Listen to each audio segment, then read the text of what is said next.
नमस्कार साथियों, स्वागत है आपका अपने परिवार बीके क्लासेज में। मैं ज्ञानेंद्र धारिया। आशा करता हूं कि आप सब स्वस्थ और मस्त होंगे। दोस्तों, आज हम एक ऐसे मुद्दे पर चर्चा करने वाले हैं जो क्या है भैया, हमारी बाजार को प्रभावित करता है। एक ऐसे बैंक के बारे में हम चर्चा करने वाले हैं जो क्या है, हमारा सरकारी बैंक है और सरकार का एक बैंक भी है, जो इसका नाम क्या भैया, आरबीआई। देखो, आरबीआई के कुछ कार्य थे जिनके बारे में हमने पहले चर्चा करी थी, पहले पढ़ा था। क्या थे वो ये कार्य? वो थे सीआरआर, एसएलआर, बैंक दर, ये सब, इन सब चीज़ों के बारे में हम पहले पढ़ चुके हैं। इन सब चीज़ों को कौन कवर करता है? इन सब चीज़ों को आरबीआई कवर करता है। लेकिन आरबीआई दो तरह से बाजार को क्या करता है भैया, कवर करता है। एक तो ये सीधी डायरेक्ट कार्रवाई वगैरह वाली बातें थी। दूसरी क्या होंगी, हम आरबीआई के बारे में कुछ बेसिक बातें समझेंगे जहाँ से एग्जाम में क्वेश्चन पूछा जाता है। देखिए, जो कल वाली चीज़ें थी जो आरबीआई से संबंधित हमने पहले पढ़ी हैं, वो क्या थी भैया, वो समझने वाली चीज़ें थी। लेकिन जो आज की क्लासें चलेंगी आरबीआई से संबंधित, वो सब चीज़ें क्या होंगी, वो सब याद करने वाली बातें होंगी, जिनके बारे में मैं तुम्हें ट्रिक से याद कराऊंगा। तो देखो भैया, आरबीआई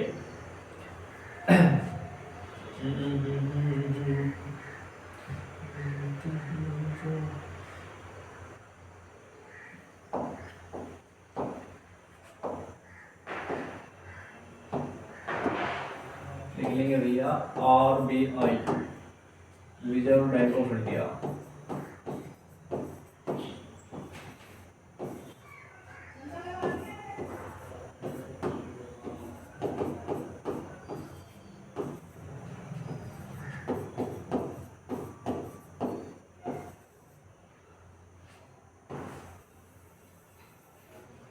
देखो भाई, सबसे पहले बात हम करें आरबीआई की, तो आरबीआई क्या है, सबको पता भैया। आरबीआई तो एक भारत सरकार का क्या है, एक बैंक है, जहाँ पर क्या करती है, जिससे भारत सरकार के ही वो अकाउंट खोलती है, किसी प्राइवेट व्यक्ति को अकाउंट नहीं खोलती। जैसे हम जाकर कहने लगे कि भाई हमारा अकाउंट खोल दो, तो क्या करता आरबीआई, नहीं करता। दूसरी, हम इसके पढ़ेंगे भैया स्ट्रक्चर के बारे में, कितने लोगों का इसमें स्ट्रक्चर है। जो मेन लोग होते हैं यहाँ पर, हालांकि इनका पूरा कार्यालय होता है अपना, लेकिन जो मेन लोग होते हैं, कितने इसमें सदस्य होते हैं, कितने डिप्टी गवर्नर होते हैं, कितने निदेशक होते हैं, और कितने क्या होते हैं, कर्मचारी, उनके बारे में यहाँ पर चर्चा करने वाले हैं। तो सबसे पहले बात है 1926 की, 1926।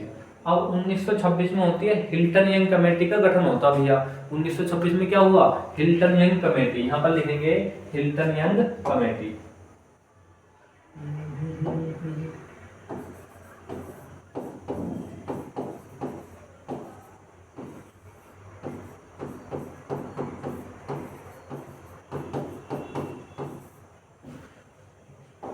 मिलते हैं सन 1926 में Hilton young committee,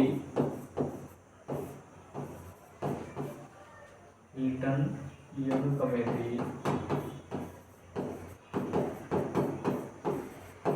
Hilton young committee का गठन हुआ था।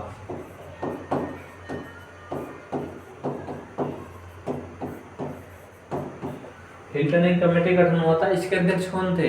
इसके अध्यक्ष सर हिल्टन थे। कौन थे भैया इसके अध्यक्ष? इसके अध्यक्ष कौन थे सर? हिल्टन थे इसके अध्यक्ष। इसके अध्यक्ष सर हिल्टन यंग थे सर।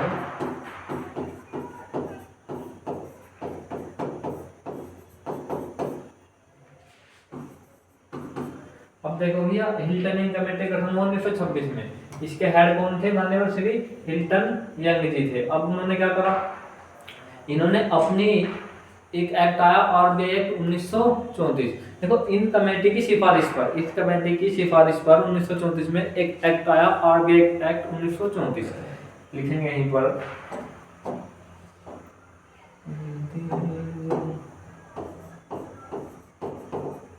इस कमेटी की सिफारिश पर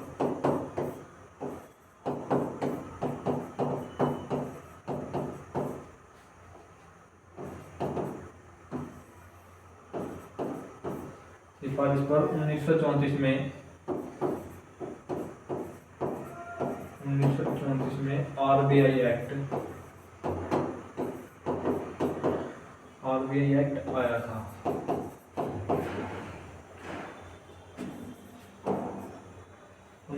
में क्या आया था भैया? आरबीआई एक्ट आया था।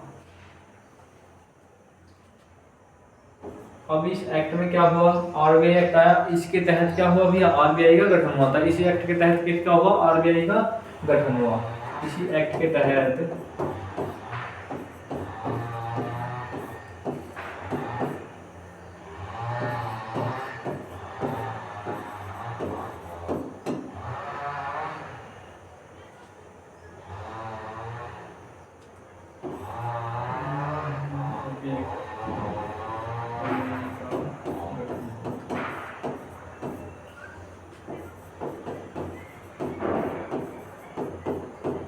इसी एक्ट के तहत क्या हो गया, आरबीआई का गठन हुआ था। अब जब आरबीआई का गठन हुआ, कब हुआ था आरबीआई का गठन, 1935 में। देखना एक्ट तो आया 1934 में, एक्ट कब आया था, 1934 में। 1935 में आरबीआई का गठन कर दिया गया।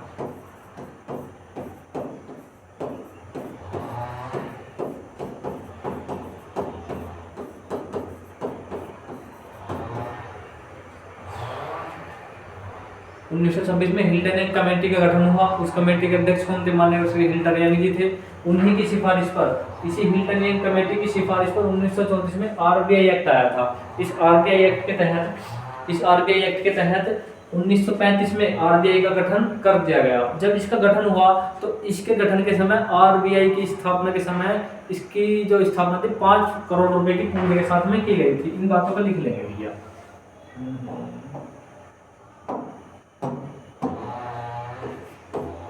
5 करोड़ रुपए की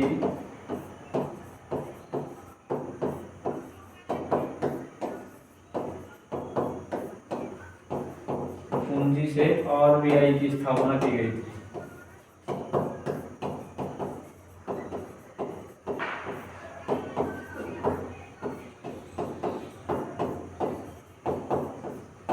पांच करोड़ रुपए की पूंजी के साथ में किसकी हुई, आरबीआई की स्थापना हुई थी। अब देखें भैया आरबीआई का स्ट्रक्चर क्या होता है, आरबीआई का जो होता है स्ट्रक्चर क्या होता है, क्योंकि जब आप पढ़ेंगे ना भैया, आप संविधान पढ़ेंगे, क्या पढ़ेंगे, आप संविधान पढ़ेंगे,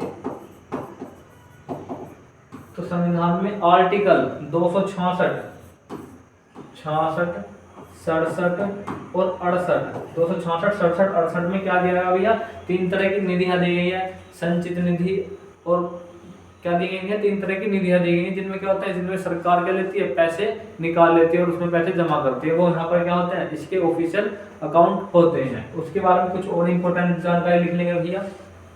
आरबीआई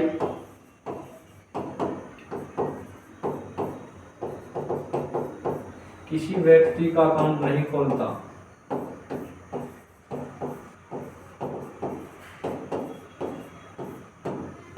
अकाउंट नहीं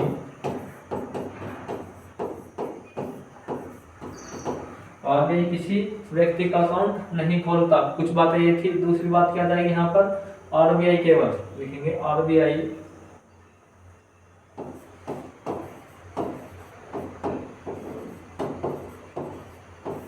केवल सरकार का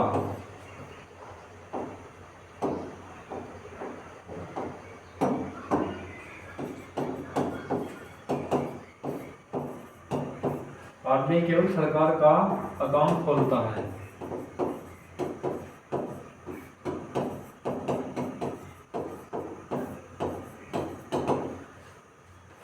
अब मैं इन चीज़ों के बार दोबारा रिपीट कर दूं। सन 1926 में जिस वक्त साइमन कमीशन आया था, उससे 1 वर्ष पहले, साइमन कमीशन कब आया, 1927 में, उससे 1 वर्ष पहले क्या हुआ, हिल्टन यंग कमेटी का गठन हुआ। इसके अध्यक्ष थे सर हिल्टन यंग जी थे। अब इन हिल्टन यंग की कमेटी की सिफारिश पर सन 1934 में आरबीआई एक्ट का गठन हुआ। आरबीआई एक्ट का गठन कब हुआ, 1934 में। किसकी समिति की सिफारिश पर, हिल्टन यंग समिति की सिफारिश पर। अरे इतना कुछ हो गया, उसका होने के बाद में क्या हुआ भैया, इतना कुछ होने के बाद क्या हुआ, हिल्टन यंग कमेटी का गठन हुआ। 1934 का एक्ट आया, आरबीआई एक्ट। इस एक्ट में 5 करोड़ रुपए की पूंजी के साथ में सन 1935 में, एक्ट आने के 1 वर्ष बाद 1935 में आरबीआई की स्थापना कर दी गई। और देखो भाई इतना कुछ हुआ, आरबीआई की स्थापना हुई। अब इस एक्ट में ये किसी क्या करता है, किसी प्राइवेट व्यक्ति का अकाउंट नहीं खोलता। जैसे मैं जाके कहने लगूं, कोई और जाके कहने लगे। दूसरी बात, ये क्या करता है भैया, यह केवल सरकार का अकाउंट खोलता है। अब 1949, सन 1949, यहाँ से एग्जाम में क्वेश्चन पूछे जाते हैं सीधे सीधे इसी तरह से।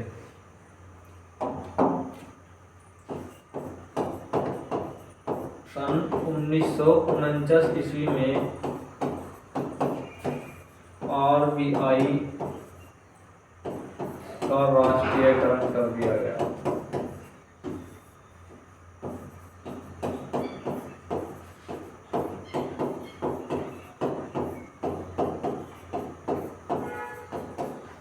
आरबीआई क्या कर दिया भैया, राष्ट्रीयकरण कर दिया था। आरबीआई का राष्ट्रीयकरण कर दिया। अब आरबीआई मैंने तुम बताया था भैया शाखा नहीं खोलता। आरबीआई क्या नहीं करता, शाखा नहीं खोलता, ये खोलता अपने सीधे कार्यालय खोलता है। यहीं पर लिखेंगे नोट पॉइंट डाल करके, अगला नोट पॉइंट,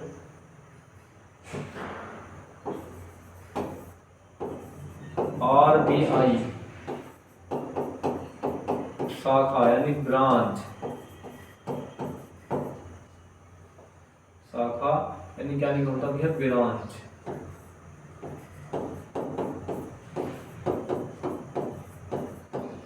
नहीं खोलता है, यह सीधे कार्यालय खोलता है। ध्यान करना, कार्यालय और शाखा में अंतर है। कार्यालय खोलता है, आरबीआई शाखा नहीं खोलता बल्कि क्या करता है, सीधे कार्यालय खोलता है। अब कार्यालय में इसके कौन कौन से कार्यालय आ जाएंगे वो देखो भाई, यहीं पे लिखेंगे आरबीआई के 4 कार्यालय हैं। आरबीआई के इस तरह से लिखेंगे, आरबीआई का हेड ऑफिस, हेडक्वार्टर मुंबई में है।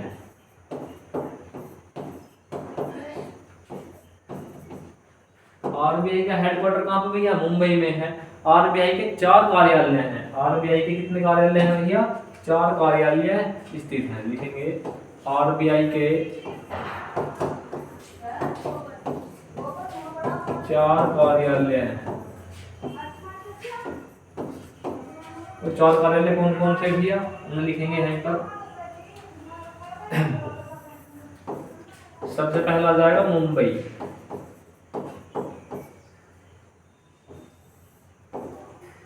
दूसरा मद्रास,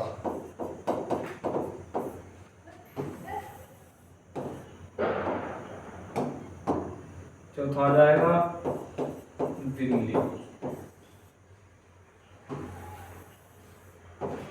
पांचवा कौन सा जाएगा भैया, पांचवा जाएगा कलकत्ता।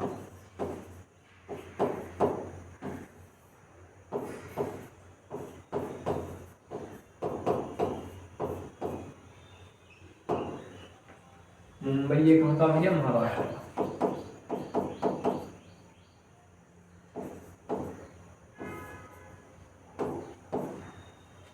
दिल्ली एनसीआर। अब आरबीआई के 4 हेडक्वार्टर हैं, ये 4 क्या है, कार्यालय हैं। इसमें जो मुंबई वाला है, ये मुंबई वाले के नीचे लिखेंगे भैया, ये है इसका हेडक्वार्टर। क्या, ये मुंबई वाला क्या है, इसका हेडक्वार्टर है। ये जो मुंबई वाला है ये क्या है, इसका हेडक्वार्टर।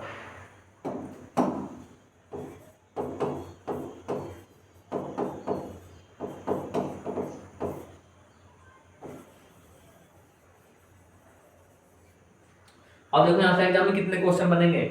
आरबीआई के कितने कार्यालय हैं, आरबीआई के भैया 4 कार्यालय हैं, ऑप्शन आएगा 4। मैं फिर क्वेश्चन लगूंगा आरबीआई कितने कार्यालय हैं, इन ऑप्शन में बताइए कितने।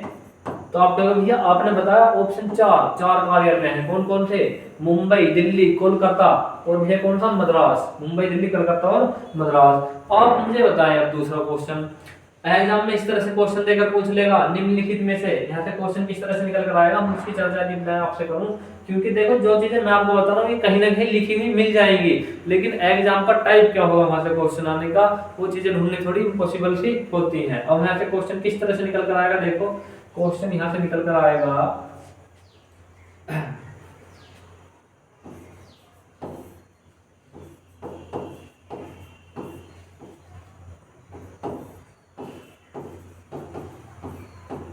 क्वेश्चन इस तरह से निकल कर आता है भैया।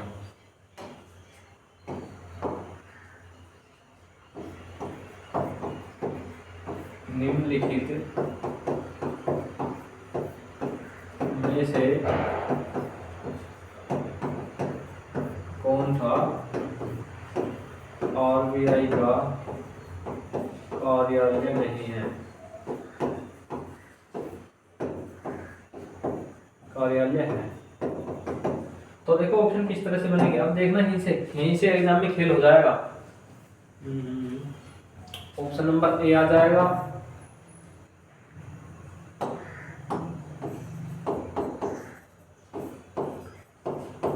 बी,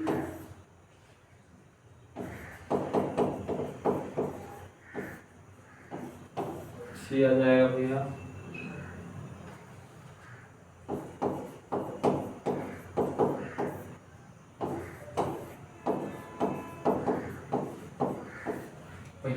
एक बार बताओ, इन चार ऑप्शन दिया आपने कि निम्नलिखित में से कौन सा आरबीआई का कार्यालय है। आपने हमें चार कार्यालय बताए आरबीआई के, कौन से भैया? मुंबई बताया, और कौन सा बताया? नासिक, मुंबई बताया, मद्रास बताया था, कलकत्ता, और कौन सा बताया था? कलकत्ता, और भैया एक और बताया था दिल्ली। भैया इसका मतलब दिल्ली दिया हुआ है यहाँ पर, क्या दिया हुआ है यहाँ पर? यहाँ पर दिया हुआ है दिल्ली। तो आपका राइट आंसर कौन सा हो जाएगा भैया? आपका राइट आंसर कौन सा हो जाएगा? यहाँ पर आपका राइट आंसर हो जाएगा, सी आंसर राइट हो जाएगा। यदि यहीं पर आपसे क्वेश्चन चेंज करके पूछ लेगा कि भैया आरबीआई का हेडक्वार्टर कहाँ पर स्थित है, आरबीआई का हेडक्वार्टर कहाँ पर स्थित है, देखना यदि कार्यालय यहाँ पर दिल्ली की जगह मुंबई होता वो भी सही होता, लेकिन दूसरा क्वेश्चन किस तरह से टाइप होकर आएगा उसको देखना भैया कि निम्नलिखित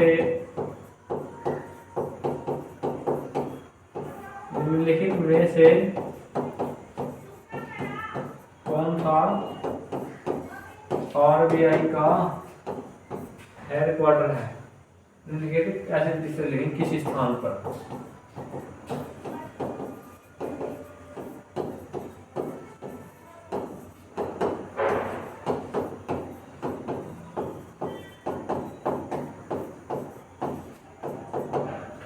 किसी स्थान पर भैया आरबीआई का हेडक्वार्टर है, तो कौन सा स्थान है जहाँ पर आरबीआई का हेडक्वार्टर है? मैंने तुम्हें थ्योरी में बताया था भैया, यहाँ पर ऑप्शन आएंगे बदल करके, क्या आएगा भैया? दिल्ली,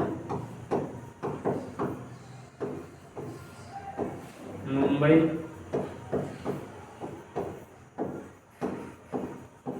कलकत्ता या डी मद्रास। आपने जो बताया निम्नलिखित में कौन सा आरबीआई का हेडक्वार्टर है भैया, तो आप बताएं मुझे कौन सा भैया हेडक्वार्टर है। तो मुंबई भैया, तुमने मुंबई बताया, इसका हेडक्वार्टर कहाँ पर स्थित है? हेड ऑफिस मुंबई में स्थित है। तो आपका ऑप्शन नंबर कौन सा हो जाएगा? ऑप्शन नंबर बी यहाँ पर राइट आंसर हो जाएगा। अब देखो इतना होने के बाद मुझे आप पढ़ेंगे आरबीआई का स्ट्रक्चर, आरबीआई का स्ट्रक्चर क्या होता है देखेंगे भैया। आरबीआई का structure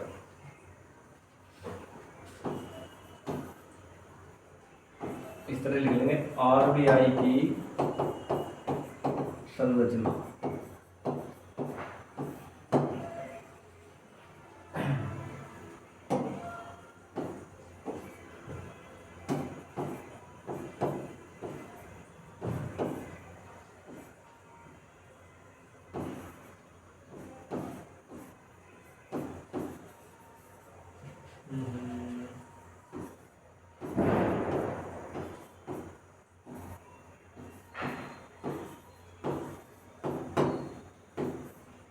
structure of RBI, RBI का स्ट्रक्चर।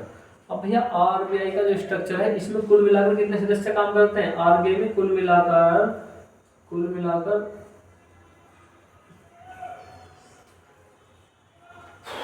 आरबीआई के जो हेडक्वार्टर होता है उसमें कुल मिलाकर कितने सदस्य होते हैं भैया? कुल मिलाकर 20 सदस्य उसमें मौजूद होते हैं।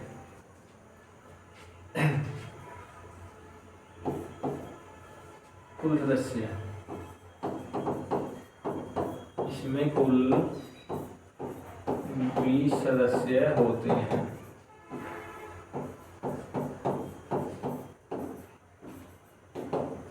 इसमें कुल कितने सदस्य होते हैं भैया? 20 सदस्य इसमें होते हैं। 20 है कौन कौन थे भाई? सबसे पहले अब इन 20 सदस्यों में से 4 क्या होते हैं? इन 20 सदस्यों में से 4 क्या होते हैं भैया? गवर्नर। एक तो होता है गवर्नर, 4 होते हैं डिप्टी गवर्नर। एक गवर्नर हो जाएगा, 4 डिप्टी गवर्नर हो जाएंगे, और 4 क्या होंगे? 4 इसके निदेशक हो जाएंगे। कितने हुए? 9। और एक क्या हो जाएगा भैया? एक हो जाएगा वित्त मंत्रालय का कोई सरकारी कर्मचारी। और 10 कैसे हो जाएंगे? 10 हो जाएंगे वित्त मंत्रालय भारत सरकार द्वारा मनोनीत सदस्य हो जाएंगे। कितने? कुल मिलाकर 10 सदस्य वहां पर हो जाएंगे।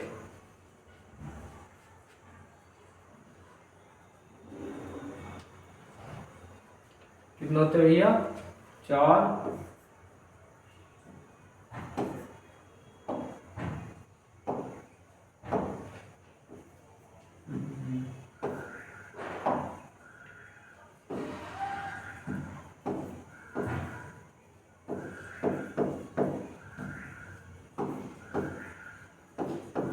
चार होते हैं इसके डिप्टी गवर्नर।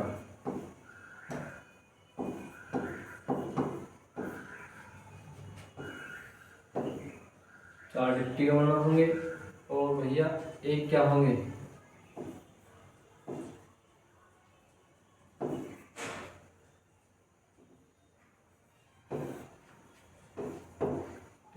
चार होंगे निदेशक।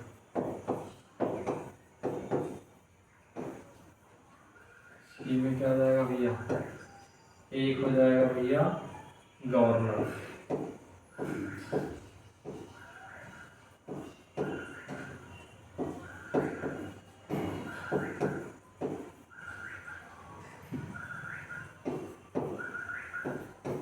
एक गवर्नर हो जाएगा। 4 कितने हो जाएंगे भाई यहाँ पर? 4 4 8 और 1 9 हुए। और भैया एक क्या हो जाएगा? एक हो जाएगा वित्त मंत्रालय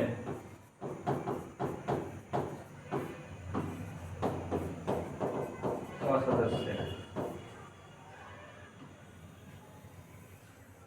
और कितने भैया? 10 हो जाएंगे भारत सरकार द्वारा मनोनीत। 10 क्या होते हैं? 10 होते हैं भैया, तो डी आ जाएगा और ये ई हो जाएगा। कितने हुए? 10 भारत सरकार द्वारा मनोनीत।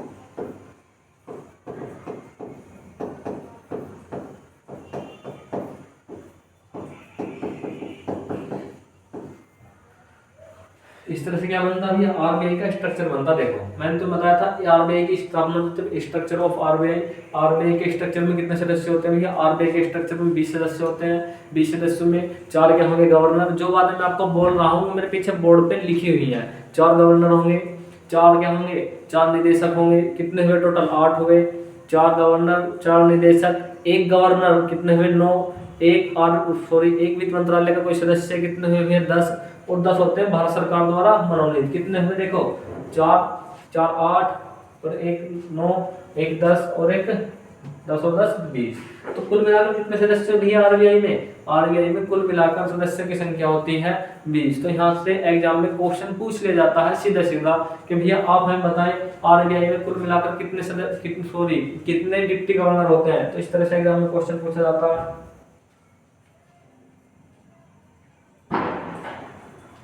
अब देखो भाई यहाँ से एग्जाम में यहाँ से क्वेश्चन पूछा जाएगा।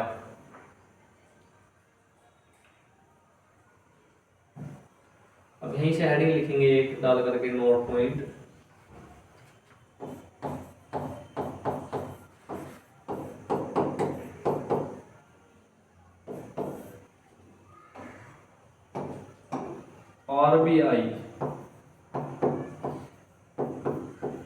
आरबीआई के प्रथम गवर्नर।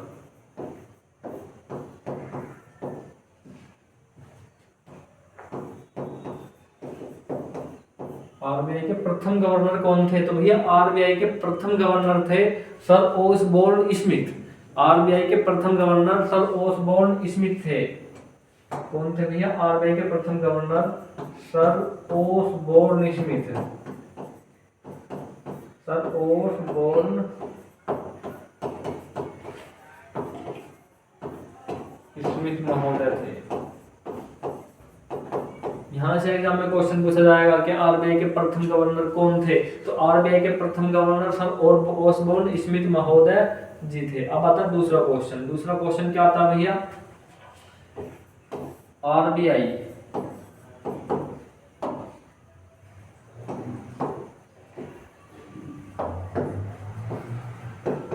आरबीआई के प्रथम भारतीय गवर्नर, प्रथम भारतीय गवर्नर कौन थे भैया, प्रथम भारतीय गवर्नर सर सीडी देशमुख। कौन, सर सीडी देशमुख महोदय थे।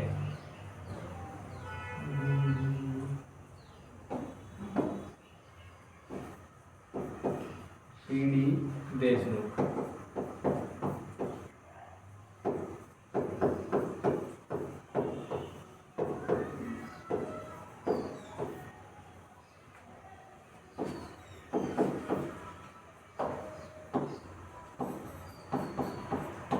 आरबीआई के प्रथम भारतीय गवर्नर सर सीडी देशमुख जी थे।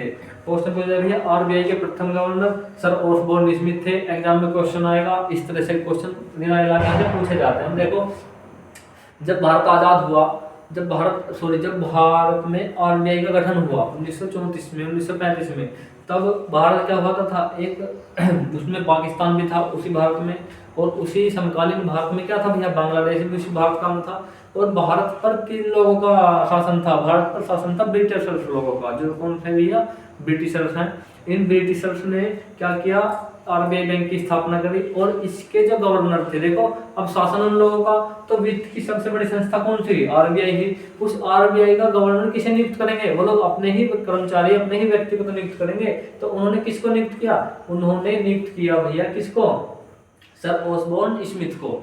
और उसके बाद में जैसे देश आजाद हुआ, तब के समथिंग आरबीआई गवर्नर कौन थे भैया, सर सीडी देशमुख महोदय थे। एग्जाम में क्वेश्चन सीधा सीधा यहाँ से पूछ लिया जाता है। अब देखो भाई, हमने आरबीआई के बारे में क्या क्या देखा, आरबीआई के बारे में हमने क्या क्या इंपॉर्टेंट बातें देख ली।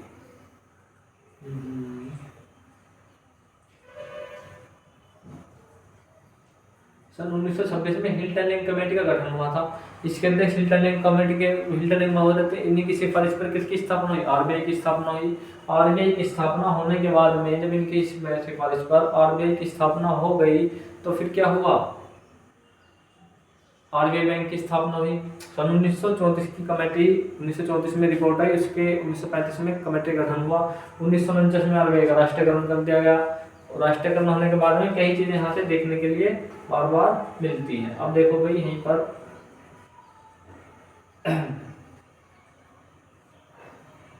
ये क्या भैया, इस तरह के यहाँ से क्वेश्चन पूछे जाते हैं। तो फिर क्या करना आपको, ये आपको अपने रजिस्टर में बातें लिख लेनी है, या फिर आप इसका अपना स्क्रीनशॉट ले लीजिए। अब इसके बाद में क्या बात चलती है, इसके बाद में कुछ और चीजें देखने के लिए मिलेंगी यहाँ पे।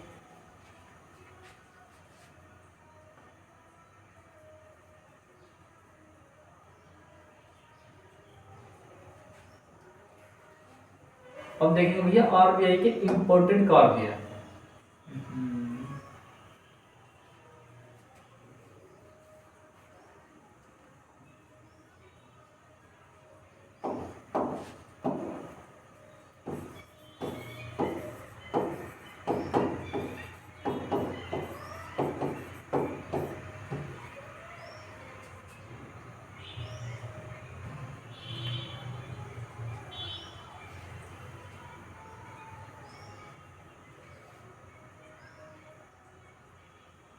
आरबीआई के काले लिख के हेडिंग डालेंगे भैया, बैंकों का बैंकर होता है, नोटों का निर्गमन करता है, नोट कौन छपवाता, आरबीआई छपवाता है, नोटों का निर्गमन करता है, कितना पैसा बाजार में जाएगा, कितना आएगा, और बैंकों का बैंकर होता है, सरकार का बैंकर होता है, और सरकार अपना पैसा कहाँ रखती है, आरबीआई में रखती है।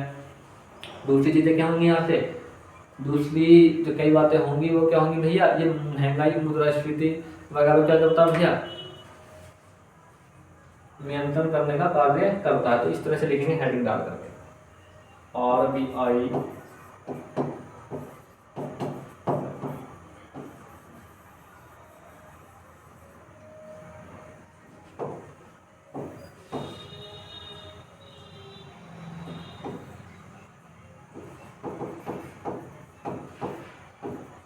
सरकार का बैंक होता है।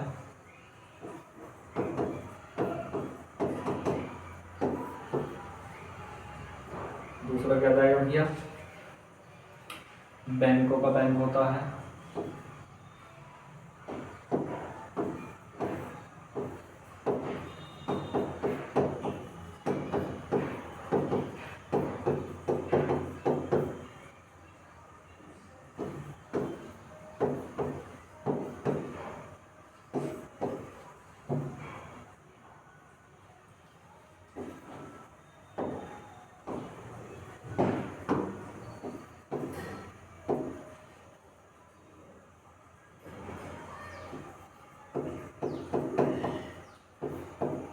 महंगाई है मंदी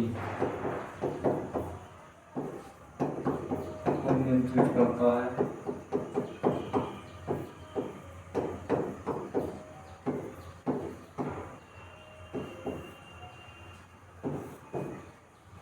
तीसरा क्या जाएगा भाई, तीसरा आ जाएगा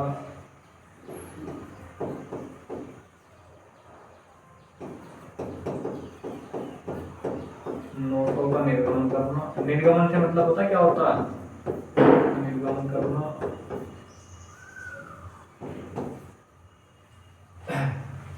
नोटों का निर्गमन करना, लिक्विडिटी रेशियो को बनाए रखना। महंगाई वगैरह वाली स्थिति को क्या करता है, आरबीआई ही कंट्रोल करता है। दूसरा करता सरकार का सलाहकारी बैंक है, सरकार का सलाहकारी बैंक है।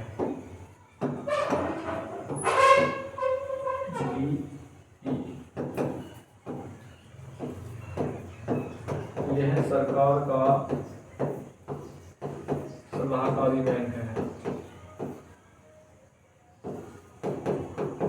सलाहकारी।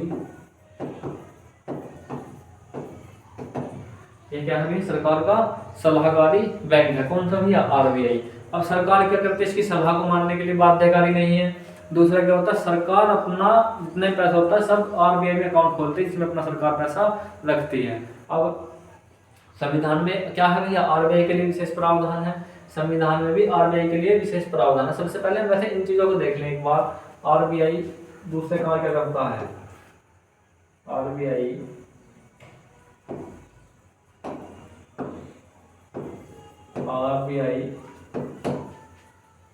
यहाँ ना लिख करके यहाँ लिखेंगे। चलिए,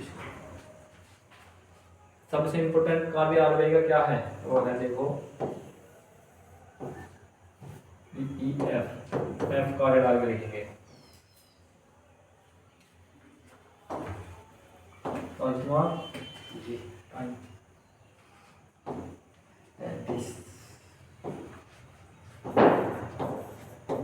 आरबीआई क्या करता है, आरबीआई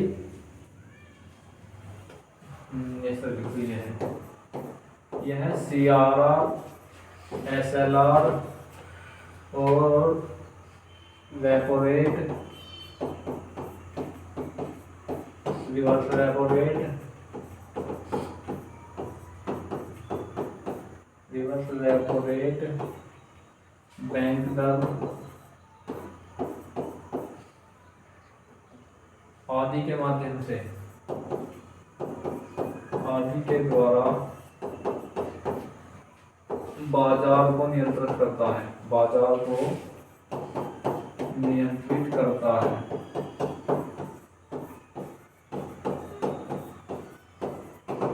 भाई ये चीज आपको समझ में आई, इन चीजों के द्वारा क्या करता है, बाजार को नियंत्रित करता है। रेपो रेट तुमने पढ़ ली, रिवर्स रेपो रेट तुमने पढ़ ली, बैंक दर तुमने पढ़ ली, और भैया कौन सी सीआरआर, एसएलआर, ये सब चीजें क्या कर चुके हैं, आप पहले ही पढ़ चुके हैं। दूसरा, आरबीआई बाजार को किस तरह प्रभावित करता है, उन चीजों की मैं आपको पहले ही क्लास में क्या कर चुका हूँ, कंप्लीट करवा चुका हूँ। अब इन सब बातों के ऊपर एक बार देख लेंगे। क्या भैया, सरकार का बैंक है, पहली हेडिंग लिखेंगे, यहीं पर समझा दूं इसी तरह से, सरकार का बैंक है, केवल इतना बता दूं। भैया आरबीआई क्या है, सरकार का बैंक है। आरबीआई इसमें अकाउंट खोलती है, आरबीआई सरकार का अकाउंट खोल कर रखती है अपने बैंक में। दूसरा ऑप्शन कौन सा, दूसरा ऑप्शन दिया हुआ है यहाँ से, बैंकों का बैंक, बैंकों का बैंक है, मतलब बैंक वगैरह को लोन की, पैसे की, किसी चीज की रिक्वायरमेंट होगी तो वो क्या करेगा भैया, वो आरबीआई के माध्यम से उसको लेने का प्रावधान करेगा। दूसरा, बैंकों के ऊपर सेंसर लगाना, किस बैंक की क्या गतिविधि होंगी, बैंकों के लिए नियम बनाना, वो सब क्या करते हैं, वो सब होते हैं भैया आरबीआई बैंकों का बैंक होता है। इस वाले हेडिंग में उन सब चीजों को लिख लेंगे। तीसरा ऑप्शन आता है यहाँ पर, महंगाई और मंदी को नियंत्रित करता है। महंगाई बढ़ेगी तो सीआरआर एसएलआर बैंक दर, इन सब के माध्यम से क्या करता है भैया, महंगाई को नियंत्रित करने का कार्य करता। तीसरा ऑप्शन आता है नोटों का निर्गमन, नोटों का निर्गमन करना या फिर जारी करना। कितने नोट छपने, कैसे छपने, कब छपने, उनकी जिम्मेदारी किसकी है भैया, आरबीआई की है। चौथा था सरकार का सलाहकारी रैंक, किसी भी काम के लिए सरकार को सलाह देता है, लेकिन सरकार बाध्य नहीं है इसकी सलाह को मानने के लिए, यानी सरकार बाध्य नहीं है इसकी सलाह को मानने के लिए। अब आता चौथा ऑप्शन, ये क्या है भैया, CRR SLR repo rate reverse repo rate, इनके माध्यम से क्या करता है भैया, इनको कवर करने का कार्य करता है।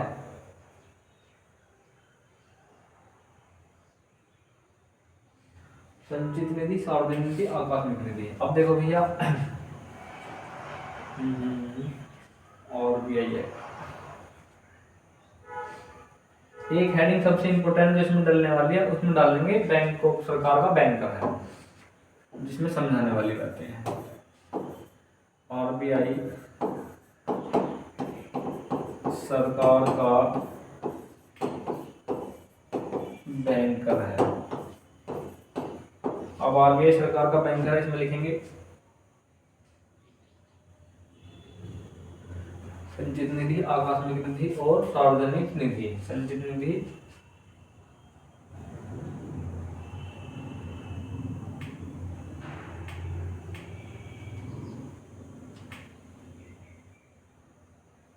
निधि नोट कौन से लगेगा,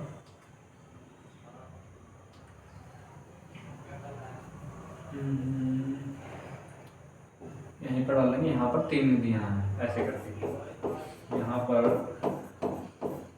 3 निधियां हैं। इन 3 निधि के बारे में डाल लेंगे संविधान में। 3 निधि है संविधान में।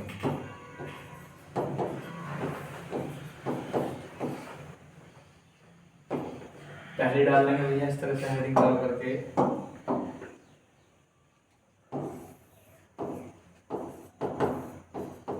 संचित निधि। दूसरी डाल देंगे सार्वजनिक निधि।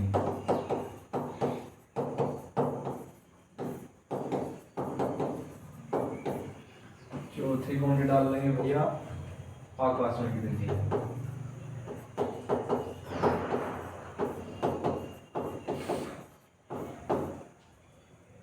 ए बी और ये कौन सी, सी आ जाएगा। ए बी और सी, ये कौन से आर्टिकल में है, ये भैया article 266 first, article 266 first, article 266 first में है संविधान में। दूसरी कौन सी है, दूसरी भी आर्टिकल 266 सेकंड, 266 सेकंड। ये कौन सी भी आर्टिकल 266,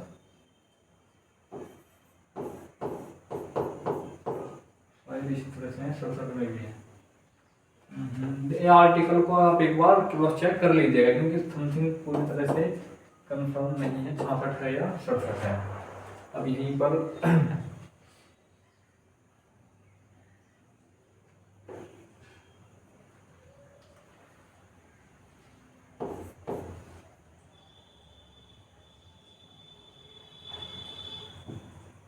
इसे भी पब्लिक निधि भी कहते हैं। क्या कहते हैं, पब्लिक निधि। एक हेडिंग यहाँ पे डाल लेंगे भैया, बैंकों से संबंधित, बैंकों से संबंधित सभी नियम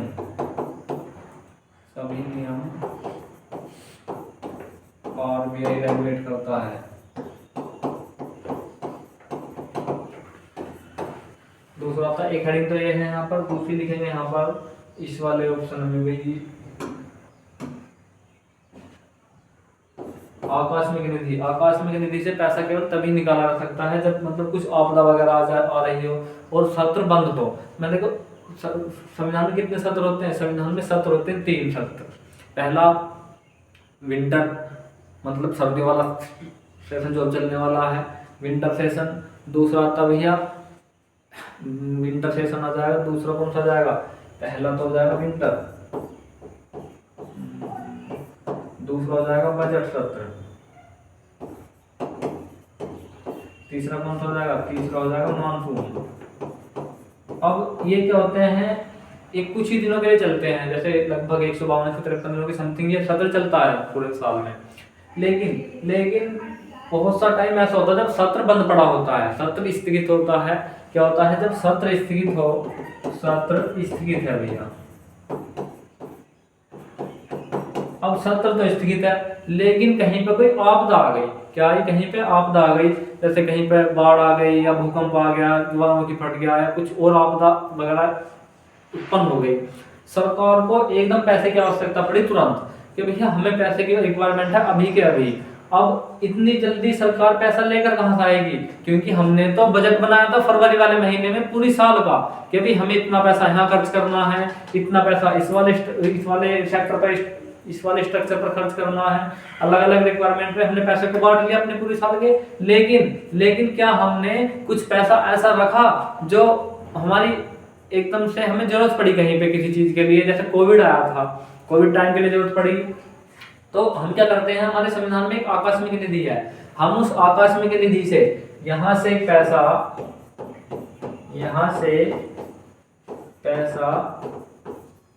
केवल राष्ट्रपति, यहां से पैसा केवल राष्ट्रपति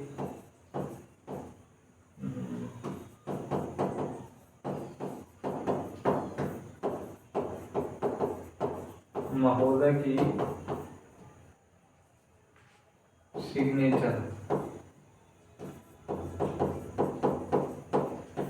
हस्ताक्षर से ही निकाल सकते हैं,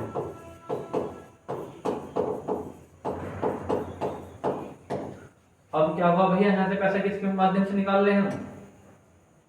राष्ट्रपति जी के हस्ताक्षर के माध्यम से निकाले। जैसे कोई बीमारी आ गई, कोविड वगैरह उत्पन्न होगा, तो ये तो वो वाली आकस्मिक निधि होती। ये आपका पब्लिक फंड यहाँ क्या जमा होता है? यहाँ पर सीधा टैक्स का पैसा जमा होता है। जैसे हम कहते हैं टिकट, जैसे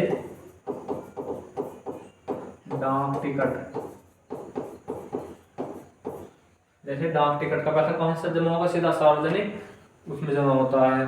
और जो आप जमीन वगैरह लिखवाते हैं वो पैसा कहाँ पहुंचता है? सीधा इसी सार्वजनिक अकाउंट में पहुंच जाता है। तो ये कहते हैं भैया हमारी संविधान में कुछ इसके आरबीआई से संबंधित कुछ आर्टिकल थे, हमने जिसके बारे में यहाँ पर चर्चा की। अब इससे बाद में एक इम्पोर्टेंट चीज है भैया लोकपाल, बैंकिंग लोकपाल। अभी बैंकिंग लोकपाल क्या होता है?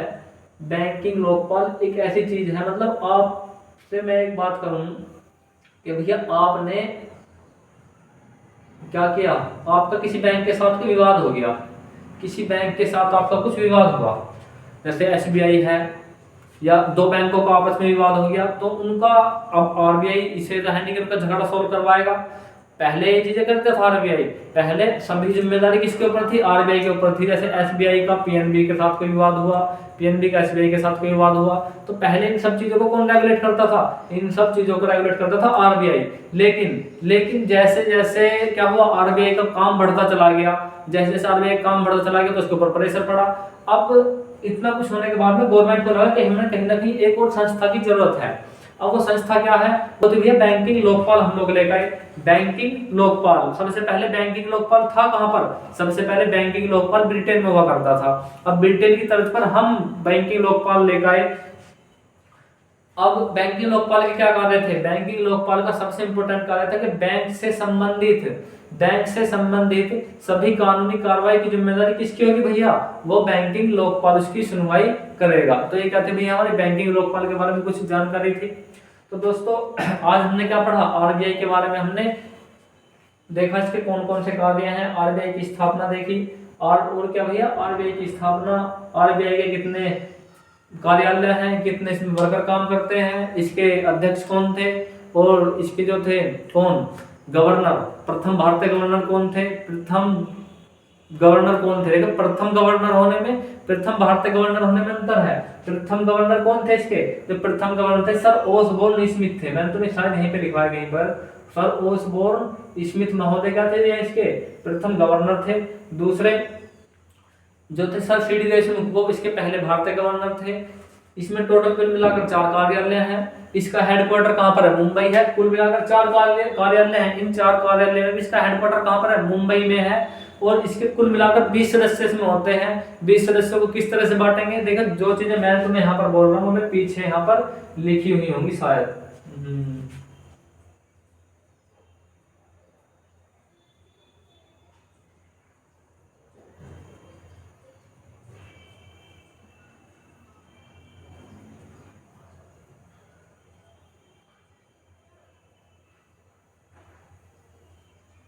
बोर्ड में क्या होगा राजकुमार? बड़ा छोटा सा होगा तो कोई ना।